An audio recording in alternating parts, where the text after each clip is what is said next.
This is my true story. My wife died 3 months ago, and my children hid her last letter from me because they did not want me to know what she had written. They intercepted calls from her lawyer and deleted voicemails and told me there was nothing important to worry about. But when the lawyer finally showed up at my door and forced the letter into my hands, I read it out loud in front of my entire family. My wife had changed her will 2 weeks before she died and left everything to me and nothing to our children. When I finished reading their faces, froze in fear. Before I tell you why, tell us where you are watching from and subscribe so more people hear this story. My wife and I spent 50 years building a fortune from absolutely nothing, and we did it together through every sacrifice and every struggle. When we got married, we had $200 between us, and we lived in a one-room apartment with a shared bathroom down the hall. I worked as a mechanic during the day, and she worked as a seamstress at night, and we saved every penny we could. We ate the cheapest food and wore secondhand clothes and walked everywhere because we could not afford a car. But we were happy because we had each other and we had dreams of building something better. After 5 years of saving, we finally had enough money to start our own business. I opened a small auto repair shop, and my wife handled all the bookwork and customer service. We worked 16-hour days, 7 days a week, and slowly the business started to grow. We hired our first employee after 2 years, and our second employee a year after that. The money started coming in steadily, and we were able to move out of our tiny apartment into a small house with a yard. We still lived modestly because we were reinvesting everything back into the business. We had our son first, and then our daughter 3 years later. We made sure they had everything we never had growing up. They went to good schools and had nice clothes and took music lessons and played sports. We paid for their college educations in full, so they would not have to work their way through school like we did. We gave them cars when they turned 16, and we helped them with down payments on their first homes. We wanted them to have comfortable lives and never struggle the way we had struggled. The business kept growing, and we expanded to 3 locations and then 5 locations. My wife was brilliant with numbers and investments, and she started putting our profits into real estate and stocks. We bought rental properties and commercial buildings, and she managed everything while I focused on running the repair shops.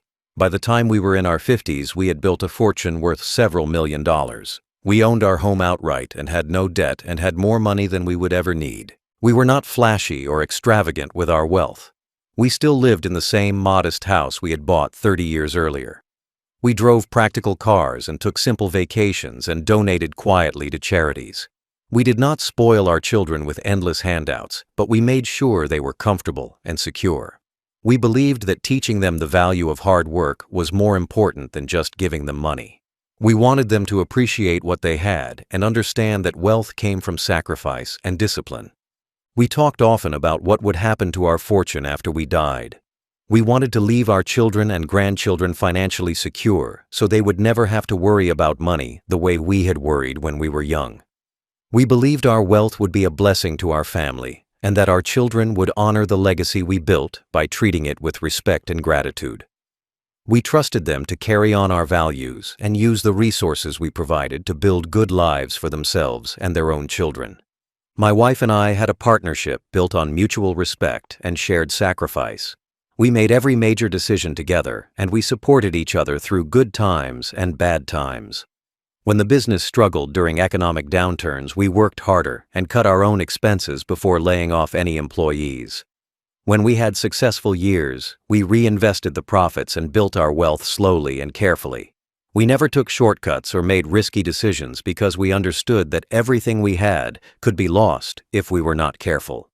We believed our children understood the sacrifices we made to give them the lives they had. We believed they appreciated that we had started with nothing and built something substantial through decades of hard work. We believed they would be grateful for the inheritance we planned to leave them, and that they would respect the memory of everything we had accomplished together. We never imagined that the wealth we built with love and sacrifice would turn our children into people we did not recognize. We never imagined they would look at us and see nothing but obstacles standing between them and money they felt entitled to. As my wife and I got older and our health started declining, our children began treating us differently. The change was gradual at first, so subtle that I tried to convince myself I was imagining it. But over time, it became impossible to ignore. Our son and daughter and their spouses started making comments about how we were slowing down and becoming forgetful. They would laugh when I repeated a story I had already told, or when my wife struggled to remember someone's name. They treated our aging like it was an inconvenience to them rather than a natural part of life. Our son started calling us old and useless during family dinners. He would say it like it was a joke, but there was cruelty behind his smile. When I asked him to help me move some furniture, he said I should hire someone because he did not have time to help feeble old people. When my wife asked our daughter for help organizing her medications, our daughter rolled her eyes and said she had her own life to worry about. Their spouses were even worse and would openly mock us in front of the grandchildren. My daughter's husband was particularly cruel. He made fun of the way my wife walked with her cane, and he imitated her shaking hands when she tried to pour coffee. He would say things like, "I cannot believe we have to wait for these two to die before we can finally enjoy the money they are sitting on." He said it right in front of us, like we were not even human beings with feelings. My daughter would laugh along with him instead of defending her mother, and that hurt worse than anything her husband said. Our son's wife was obsessed with our finances and constantly asked invasive questions about our accounts and properties. She would bring up the will at family gatherings and ask when we planned to update it. She would talk about which house she wanted to inherit and which investments she thought should go to her children. She treated our assets like they already belonged to her, and she was just waiting for us to get out of the way. When my wife told her it was inappropriate to discuss such things, she called my wife selfish for not thinking about the family's future. They started treating us like burdens in our own home. When we needed help with something simple like reaching a high shelf or opening a tight jar, they would sigh dramatically and act like we were asking them to move mountains. When we wanted to talk about our day or share a memory, they would check their phones and barely listen. When we expressed feelings or concerns, they would dismiss us as being too sensitive or living in the past. They made us feel invisible and worthless. The four of them would gather in our kitchen and talk about us like we were not sitting 20 feet away in the living room. They spoke just loud enough for us to hear them discussing how much longer they thought we would live and what they would do with our money once we were gone. They talked about selling our house and splitting the proceeds and dividing up our investment portfolio. They argued about who deserved more and who had done more to earn their inheritance. They never once mentioned missing us or grieving for us when we were gone. Mealtimes became torture because they could not even pretend to be kind anymore. They would make jokes about us dying soon and toast to their upcoming inheritance right in front of us. When my wife struggled to cut her food because her hands were shaking from arthritis, my son's wife said maybe she should just stop eating and speed things up. Everyone at the table laughed except my wife and me. I saw tears in my wife's eyes, but she said nothing because she had learned that defending herself only made them crueler. They circled us like vultures waiting for death to deliver their inheritance. Every time one of us got sick, they perked up with interest, hoping it would be serious. Every time we came home from a doctor's appointment, they asked intrusive questions about our prognosis. They were not concerned about our health, they were concerned about their timeline for getting rich. We had spent our entire lives sacrificing for these people, and this was how they repaid us by wishing us dead and counting down the days until they could cash in. My wife's last months were absolute torture, and it was not the cancer that made her suffer most, it was the cruelty of our own children.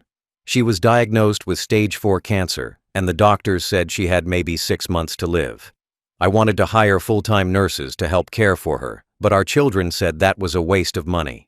They said they would help take care of her themselves and that we should save the money for more important things. I believed them because I thought surely they would show compassion to their dying mother. But they did almost nothing to help her. When she needed assistance getting to the bathroom, they would say they were too busy and tell her to wait.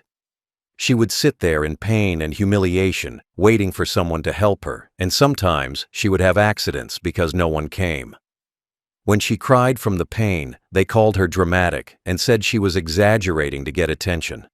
My daughter told her own mother to stop being such a baby and toughen up. I tried to do everything myself, but I was elderly too, and I could not lift her or move her without help. Our son refused to help with her medications because he said it was too complicated and he did not have time to learn the schedule. Our daughter would not sit with her mother for even an hour so I could rest or run errands. Their spouses were even worse and would complain loudly about how my wife's illness was ruining their plans and making their lives difficult.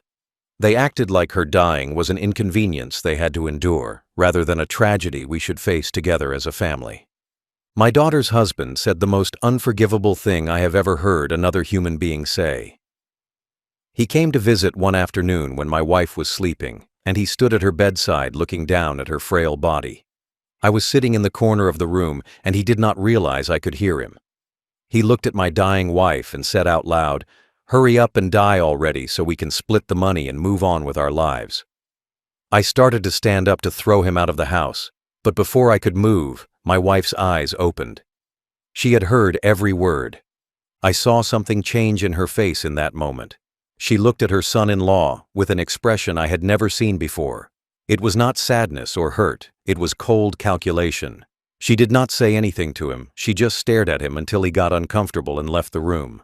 After he was gone, she looked at me and said, "I heard everything, and I am going to make sure they pay for this." I did not understand what she meant at the time, but I could see a determination in her eyes that scared me a little. Over the next 2 weeks, my wife asked me to call her lawyer and have him come to the house. She said she needed to update some paperwork, and it was urgent. Our children tried to prevent the visits and asked why she needed a lawyer when she was so sick. They said she should be resting instead of worrying about legal matters. But she insisted, and the lawyer came several times and spent hours behind closed doors with my wife. I did not ask what they were discussing because she said she would tell me when the time was right. She made me promise that I would read whatever letter she left for me and that I would not let our children convince me to ignore it. She said they would try to hide it from me or destroy it, but that I needed to make sure I got it directly from the lawyer's hands. She said everything would make sense when I read her words and that I needed to trust her even if I did not understand right away. I promised her I would do exactly as she asked because I could see how important it was to her. My wife died 3 weeks after that final visit from the lawyer. She passed away in our bedroom with me holding her hand. Our children did not come to say goodbye, even though I called them and told them she only had hours left.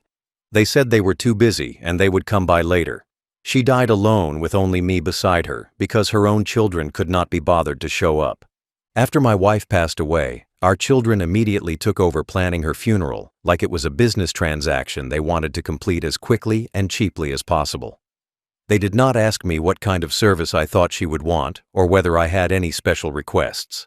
They just informed me they had made all the arrangements and that the funeral would be in 3 days.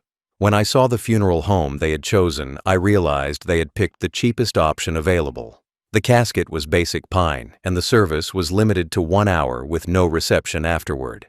I tried to object and said my wife deserved better than a bare minimum funeral after 50 years of hard work and sacrifice. I said we had the money to give her a proper service with flowers and music and a nice casket. But our son said there was no point in wasting money on someone who was already dead. He said the funeral was just a formality and that my wife would not know the difference anyway. Our daughter agreed and said they were just being practical and that I was too emotional to make good decisions. The day after the funeral, my wife's lawyer started calling me. He left several voicemails saying he had urgent documents that I needed to see as soon as possible. He said my wife had left specific instructions that I was to receive these documents immediately after her death and that it was very important I read them. But every time he called, our children would intercept the call or delete the voicemail before I could hear it. They told me the lawyer was just trying to drum up business and that there was nothing important he needed to discuss with me. Our son took control of my phone and said he was helping me manage my calls because I was too grief-stricken to handle things myself. He set up my voicemail to forward to his phone and he screened all my incoming calls. He told me he was protecting me from scammers and people trying to take advantage of me in my vulnerable state. I believed him because I was devastated by losing my wife, and I was not thinking clearly. I trusted my children to take care of me the way I had taken care of them their entire lives. The lawyer kept trying to reach me, but our children blocked him at every turn. He sent letters to the house, but our daughter would get the mail before I could, and she would throw away anything from the lawyer's office. He tried to call our landline, but our son had that number forwarded to his cell phone as well. He even tried to email me, but our son's wife had taken over my email account and was deleting messages she deemed unimportant. They had effectively cut me off from all communication with the outside world. Our children told me repeatedly that there was nothing important I needed to worry about, and that they would handle all the legal and financial matters related to my wife's death. They said I should just rest and grieve and let them take care of everything. They acted like they were being helpful and protective, but really they were keeping me in the dark about whatever my wife had left for me. They kept saying things like, "There is no will to worry about, and everything will just transfer to you automatically, and the lawyer is just trying to complicate things." I started to feel uneasy about how much control they were taking over my life. They were making decisions without consulting me, and they were keeping me isolated from anyone outside the family. They had moved into my house claiming they wanted to take care of me, but really they were monitoring everything I did. They watched who I talked to and where I went and what I did with my time. I felt like a prisoner in my own home, but I was too tired and heartbroken to fight them. 3 months went by, and I still had not heard from the lawyer because my children had successfully blocked all his attempts to reach me. They seemed satisfied that they had kept whatever information he had away from me. They started talking openly about how they were going to divide up the estate and which properties each of them would take. They had already hired appraisers to value everything, and they were making plans to sell assets and split the money. 3 months after my wife's funeral, the lawyer showed up at my front door without any warning or announcement. It was a Tuesday morning, and I was sitting in the living room staring at old photographs of my wife when the doorbell rang. Our son answered the door, and I heard him say, "My father is not available right now, and you need to leave." The lawyer's voice was firm when he said, "I have tried to reach him for 3 months, and you have blocked every attempt, and I am not leaving until I put these documents in his hands personally." Our son tried to close the door, but the lawyer pushed past him and walked into the house. Our daughter came running from the kitchen and demanded to know what he thought he was doing barging into our home. The lawyer ignored her and walked straight to where I was sitting. He was carrying a large envelope, and he placed it directly in my trembling hands. He looked me in the eyes and said, "Your wife made me promise you would read this personally, and your children have been preventing me from fulfilling that promise for months. She specifically instructed me not to let them intercept this letter." Our children were panicking now and trying to grab the envelope from my hands. Our son said, "Dad, do not read that. It is just legal nonsense that will confuse you." Our daughter said, "The lawyer is trying to manipulate you and you should let us handle this." My son's wife said, "We have your best interests at heart, and this man is a stranger who does not care about you." They were all talking over each other and reaching for the envelope, but the lawyer stepped between us and told them to back off, or he would call the police. I looked at the envelope and saw my name written in my wife's handwriting across the front. Just seeing her writing again made my heart ache. The lawyer said, "Your wife came to my office 2 weeks before she died and rewrote her entire will and left this letter for you. She told me she knew your children would try to hide it from you, and she made me swear I would deliver it to you myself, no matter what obstacles they put in my way. She said you deserved to know the truth about what she had decided and why." My hands were shaking as I held the envelope. Our children were standing around me with expressions of fear and anger on their faces. Our son kept saying, "Dad, please do not do this. You are going to upset yourself, and you need to rest." Our daughter was crying and saying, "We only wanted to protect you from unnecessary stress." But I could see the terror in their eyes, and I knew they were not trying to protect me. They were trying to protect themselves from whatever was in that envelope. The lawyer pulled out his phone and said, "I am recording this moment as proof that I have fulfilled my obligation to your wife." He looked at our children and said, "You have spent 3 months trying to keep your father from learning what his wife wanted him to know, and that alone should tell him everything he needs to know about your character. Your mother anticipated your behavior, which is exactly why she took the precautions she did." I broke the seal on the envelope and pulled out several pages of paper. The first page was a letter written in my wife's handwriting. The other pages appeared to be legal documents with official seals and signatures. Our children were frozen in place, watching me with pale faces. Our son said, "Whatever that letter says, you need to remember that Mom was sick and on medication, and probably not thinking clearly." Our daughter said, "Grief makes people do irrational things, and we should not take anything she wrote too seriously." But I ignored them and started reading my wife's letter. Her words were clear and strong and filled with a rage I had never heard in her voice before. She started by saying, "If you are reading this, it means our children tried to keep this from you, just as I predicted they would." She said she had spent her final weeks watching our children reveal who they really were, and she had decided to take action to protect me and punish them. My hands shook violently as I read my wife's words, and tears blurred my vision, but I forced myself to keep reading. She wrote that she had rewritten her entire will 2 weeks before she died, and that everything we owned now belonged solely to me with ironclad legal protection. Every dollar in our bank accounts, every property we owned, every investment we had made, every share of the business was now mine and mine alone. She had removed our children completely from the will and left them nothing, not a single dollar, not a single asset, nothing. She explained in detail why she had made this decision. She wrote that she had spent her final months watching our children treat us like garbage, waiting for us to die so they could take our money. She said she had heard every cruel comment and witnessed every act of disrespect and documented everything with dates and details. She had been weak and dying, but her mind had been sharp, and she had seen exactly who our children had become. She said they thought she was too sick to notice their cruelty, but she had noticed everything and remembered everything. She wrote about the day my daughter's husband stood at her bedside and told her to hurry up and die so they could split the money. She said those words had cut her deeper than any pain from the cancer, because they showed her that our children valued money more than they valued their own mother. She said in that moment she realized she had failed as a parent because she had raised people who could look at their dying mother and see nothing but an obstacle standing between them and an inheritance. She detailed every instance of cruelty she had endured. The times they refused to help her to the bathroom and let her sit in humiliation. The times they called her dramatic when she cried from pain. The times they mocked her shaking hands and her slow walking and her failing memory. The times they discussed selling our house and dividing our assets right in front of us like we were already dead. She had written it all down with cold precision and given the documentation to her lawyer as evidence of why she was disinheriting our children. She wrote that she had created an estate structure that made it legally impossible for our children to contest the will or claim any portion of our wealth. She had consulted with multiple lawyers to ensure there were no loopholes they could exploit. She had established trusts and legal protections that would keep our assets out of their hands forever.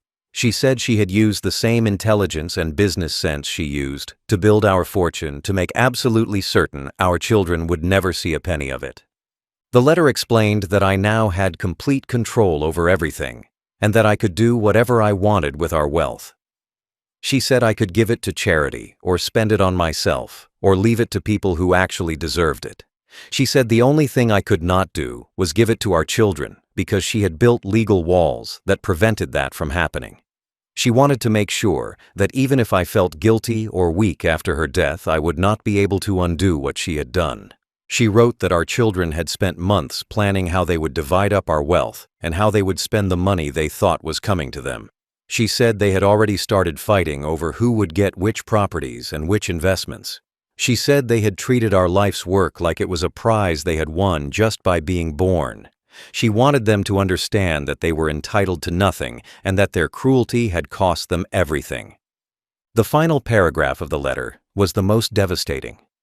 She wrote, "They thought I was too weak to notice their cruelty, but I saw everything. I heard everything, and I am leaving them exactly what they deserve, which is nothing." She said she hoped they would learn from this experience that money cannot buy character and that treating people cruelly has consequences. She ended the letter by saying, "Everything is yours, my love, because you were the only one who loved me when I had nothing left to give." I read the letter out loud so everyone in the room could hear exactly what my wife had written. My voice was shaking, but I forced myself to speak clearly and slowly so there would be no misunderstanding. I read every word about their cruelty and every detail of how she had documented their behavior. I read the part about removing them from the will and the part about the legal protections she had put in place. I read the final line about how they deserved nothing, and I was the only one who loved her when she had nothing left to give. The room was completely silent when I finished reading, except for the sound of my daughter starting to cry. Our children stood frozen in place like statues with expressions of absolute horror on their faces. Our son's face had gone from red with anger to white as a sheet. His mouth was hanging open, and he looked like he might vomit. Our daughter was shaking and tears were streaming down her face, but they were not tears of grief. They were tears of panic and fear. Their spouses looked like they had been struck by lightning. I picked up the legal documents that came with the letter and started reading through them. The lawyer had prepared a summary sheet that outlined everything in simple terms. $5 million in liquid assets, all in my name only. The family home worth $1.2 million, all in my name only. 3 rental properties worth a combined $2 million, all in my name only. Business shares and investments worth another $3 million, all in my name only. Everything totaling over $11 million, and every single penny of it legally protected from our children. My daughter was the first to find her voice, and she started screaming that this could not be legal and that Mom had been sick and on drugs and not in her right mind. She said we would contest the will and prove that Mom had been manipulated or coerced. But the lawyer calmly explained that my wife had been examined by 2 independent doctors who certified she was mentally competent when she made these changes. He said she had video recorded her meetings with him, explaining her reasoning in detail. He said the will was airtight, and any attempt to contest it would fail and would result in legal fees they could not afford. Our son started begging and saying this was all a misunderstanding and that we could work this out as a family. He said maybe Mom had been upset about something temporary and did not really mean to cut them out permanently. He said surely I would not honor her wishes and that I would do the right thing and share the inheritance the way we had always planned. He was looking at me with desperate, pleading eyes, but all I could see was the face of the man who had called his parents old and useless and wished us dead. My son's wife started crying hysterically and saying this would ruin them financially. She said they had already borrowed money against their expected inheritance to buy a bigger house and new cars. She said they had told everyone they knew about the wealth they were about to inherit, and now they would be humiliated. She said it was not fair that decades of waiting and planning had been destroyed by one letter written by a dying woman who was not thinking straight. She actually said those words out loud, like my wife had been the problem and not their own cruelty. My daughter's husband, who had stood at my wife's deathbed and told her to hurry up and die, was backing toward the door trying to leave.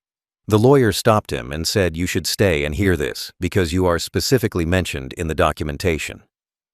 He pulled out another sheet of paper and read a statement my wife had written about the day her son-in-law told her to hurry up and die. She had documented the exact date and time and what he said word for word. The lawyer said this statement is part of the permanent legal record now, and it explains exactly why you and your wife are receiving nothing. I stood up from my chair and looked at each of my children and their spouses one by one. I said she knew everything, and she heard everything, and she saw exactly who you became. I told them about every insult they had thrown at us, and every time they had wished us dead, and every moment they had treated us like we were worthless obstacles in the way of their inheritance. I said you thought your mother was too weak and too sick to notice what you were doing, but she was sharp enough to document every single act of cruelty and take it to her lawyer. I told them their mother had spent her final weeks not resting or preparing for death, but building a legal fortress to protect me from them. I said while you were standing in our kitchen talking about selling our house and dividing up our money, she was meeting with lawyers and rewriting her will. I said while you were refusing to help her to the bathroom and calling her dramatic, she was recording video statements explaining why she was cutting you out of her will. I said every time you treated her like garbage, she was adding another page to the documentation that would destroy your dreams of inheriting our fortune. Our daughter collapsed into a chair, sobbing and saying she was sorry and that she had made mistakes, but that she did not deserve to be punished like this.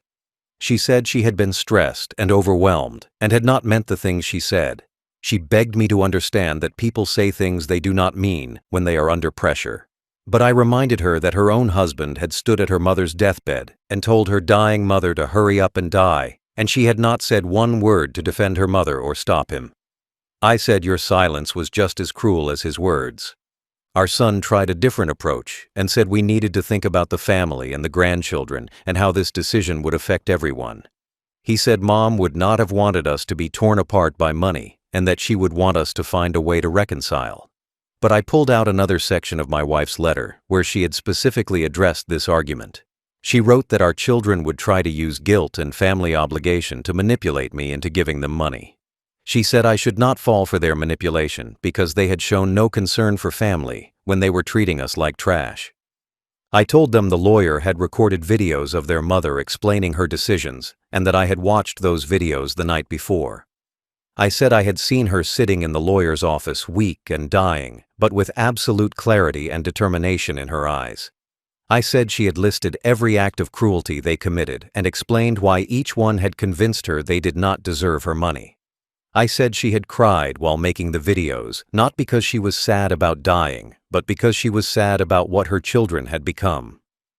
The lawyer spoke up and said he had been practicing law for 30 years and he had never seen someone document abuse and cruelty as thoroughly as my wife had done. He said she had brought him pages of handwritten notes with dates and times and exact quotes. She had brought him photos of bruises from when our son had roughly grabbed her arm and dragged her to her bedroom when she was moving too slowly. She had brought him recordings she had made on her phone of our children discussing her death like it was a business opportunity.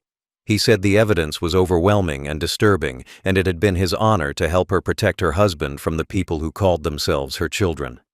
I said you humiliated your mother on her deathbed, and she made sure you would pay for it forever. I said you treated us like we were already dead, and now you will spend the rest of your lives living with the consequences of that cruelty. I said she left you nothing because that is exactly what you deserve after what you put us through. Within 3 days of reading my wife's letter, I changed all the locks on our house and had the lawyer send eviction notices to our children. They had been living in properties we owned and paying reduced rent or no rent at all with the understanding that they would inherit those properties someday. But now those properties belonged solely to me and I wanted them out immediately. The lawyer said they had 30 days to vacate according to state law, but that after that they would be forcibly removed if they did not leave voluntarily. Our son called me every day begging for another chance and promising he would change and be a better person. He said he would spend the rest of his life making up for how he had treated us if I would just reconsider. But I remembered all the times he had called me useless, and all the times he had wished I would die faster so he could get his inheritance. I remembered how he had refused to help his dying mother, and how he had laughed when she struggled. His promises meant nothing to me because his actions had already shown me who he really was. I cut off all the credit cards our children had been using that were linked to our accounts. They had been charging expensive dinners and vacations and shopping trips on our credit while telling us we needed to cut costs and stop wasting money on things like nursing care. The bills came to our house, and I had been paying them without question because I thought I was helping my children. But now I realized they had been draining our resources while simultaneously treating us like garbage. The lawyer helped me cancel every card and dispute charges going back 6 months. I froze all the accounts our children had been accessing with my permission. Over the years, I had added them as authorized users on various accounts so they could help me manage finances as I got older. But they had been using that access to monitor our wealth and in some cases transfer money to themselves without asking. The bank records showed thousands of dollars in suspicious transfers that our children claimed were for household expenses or emergencies. The lawyer was investigating whether some of those transfers constituted theft or fraud. My daughter came to the house crying and begging me to let her family stay in the rental property they were living in. She said her children would have to change schools if they had to move and that it would traumatize them. But I reminded her that she had not cared about traumatizing her own mother when she refused to help her during her final months. I said her children would survive changing schools, but my wife had died knowing her own daughter valued money more than her mother's dignity. I told her the eviction notice stood and that she had 27 days left to find somewhere else to live. Within 2 weeks of learning they would inherit nothing, our children's spouses both filed for divorce. My son's wife served him with papers saying she could no longer stay in a marriage with no financial future. She said she had married him expecting a certain lifestyle, and that lifestyle was no longer possible without his inheritance. She was completely honest about the fact that she had married money, not the man. My daughter's husband did the same thing and moved out without even trying to make the marriage work. He told our daughter that he had stayed with her because he thought she would be rich someday, and now that she was getting nothing, he saw no point in wasting more time. I watched my children's lives fall apart, and I felt no sympathy for them. They had spent years circling us like vultures waiting to feed on our corpses. They had treated us with contempt and cruelty, and wished for our deaths. They had married people who cared only about money, and now those people were abandoning them the way they had abandoned us. They were learning the hard lesson that relationships built on greed and selfishness crumble the moment the money disappears. They were getting exactly what they deserved, and my only regret was that my wife was not alive to see it. I live peacefully now in the home my wife and I built together over 50 years. The house is quiet and clean and filled with her presence, even though she is gone. I have kept everything exactly the way she left it, because this is our home, not just mine. Her reading glasses are still on the nightstand, and her favorite coffee mug is still in the cabinet, and her clothes are still hanging in the closet. I talk to her every day and tell her about what is happening and thank her for protecting me from the children we raised who turned into monsters. Her letter sits framed on my desk in the study where I can see it every day. I read it often, especially when I start to feel guilty about what happened to our children. The letter reminds me that she saw everything clearly when I was too trusting to see the truth. She knew our children had become greedy and cruel, and she took action to protect me from them. Every time I read her words, I feel grateful that she loved me enough to do the hard thing and cut out our own children to keep me safe. I donated a substantial amount of money to charities my wife cared about and set up scholarship funds in her name. I have more money than I will ever need or spend, and it brings me joy to use it in ways she would approve of. I funded a cancer research center and named it after her. I bought medical equipment for hospitals and housing for homeless families. Every donation I make is done in her memory, and it feels like we are still working together to make the world better the way we always did when she was alive. Our children have tried multiple times to contest the will, but every legal challenge has failed. The documentation my wife prepared was too thorough and the legal protections too strong. They hired lawyers who told them they had no chance of winning and that pursuing litigation would only cost them money they did not have. They finally gave up after losing several motions and racking up legal bills they could not afford. The lawyer told me they had attempted to claim my wife was mentally incompetent, but the video recordings of her explaining her decisions had destroyed that argument immediately. I have not spoken to our children in over a year, and I have no desire to reconcile with them. They send letters sometimes trying to apologize and rebuild the relationship, but I throw them away without reading them. They destroyed any chance of a relationship when they treated their dying mother like garbage and wished for her death. They showed me who they really are, and I believe them. My wife's letter specifically instructed me not to give in to guilt or manipulation, and I am honoring her wishes by keeping them out of my life permanently. The grandchildren have reached out through social media asking to meet me and hear my side of the story. Their parents apparently told them I am a cruel old man who stole their inheritance out of spite. But I have declined all contact because I do not owe anyone an explanation.